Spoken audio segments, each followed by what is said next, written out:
Okay, so I'm Drew, and I'm going to tell my story on on how I feel about school and how I felt. Um, you know, I came here really by necessity. I ran out of choices. I This was my last option, and I've always wanted to finish my business degree, and I landed in Missoula, and I fell in love with this campus. And so I was up here every day. And during the summer of 2013, when I came to Missoula, and eventually, fall comes around. And I came here to TRiO actually to get help. I heard about them, the TRiO program in my where I was prior to Missoula, and so I came here, and the staff here was amazing. You, Janet, um, Darlene, and everybody, Peter, all the whole bunch, and you helped me get in, sorta. I was still applying, and I had to write a letter to the dean of students because of my past. And so I did that, and in the meantime I was going to classes, and yeah, filling out a place was kind of the norm. I was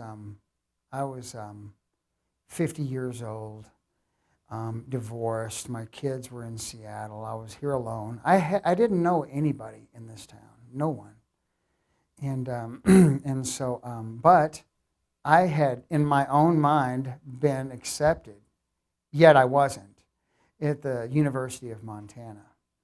And so I was waiting to hear back from the Dean of Students. And at that time, they were telling me I had to get my selective service thing done. I had to get my transcripts in, blah, blah, blah. It was going on and on. And none of this was kind of happening.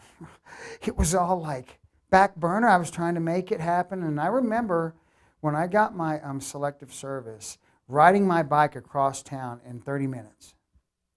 That was miserable. I'm out of shape.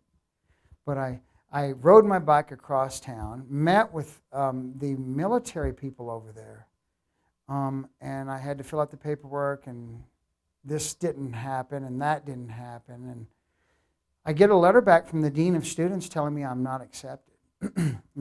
And I've been in school for a month and a half. Peter TRiO was helping me with my books, helping me with a laptop, helping me with my iClicker, helping me with all of these things, and because I had no money, and and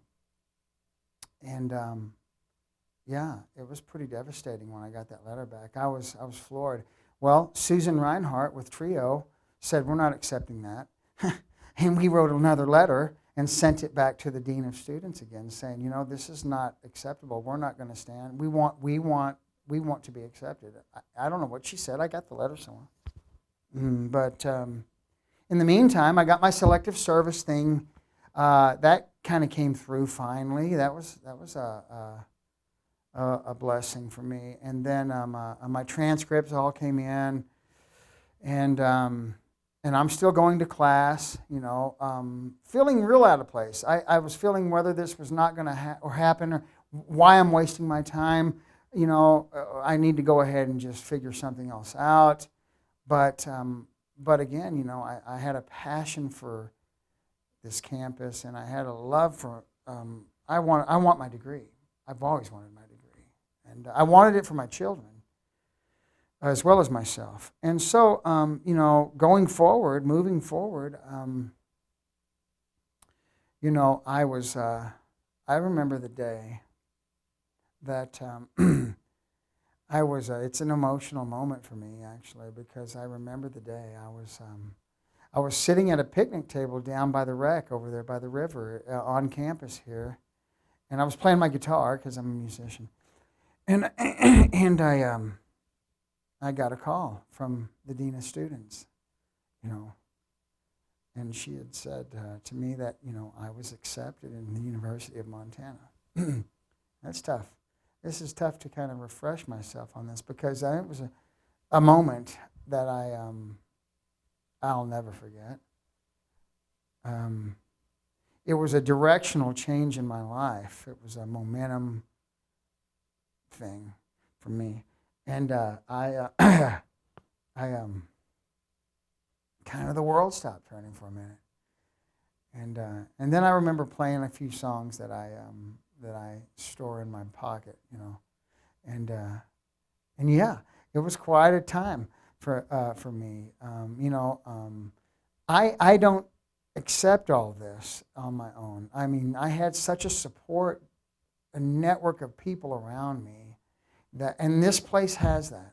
You know, I would say, and I don't know what this is about, but if you're contemplating one thing or another, get help now, because the sooner I got help, the better off I was, and I had a whole network of people around me.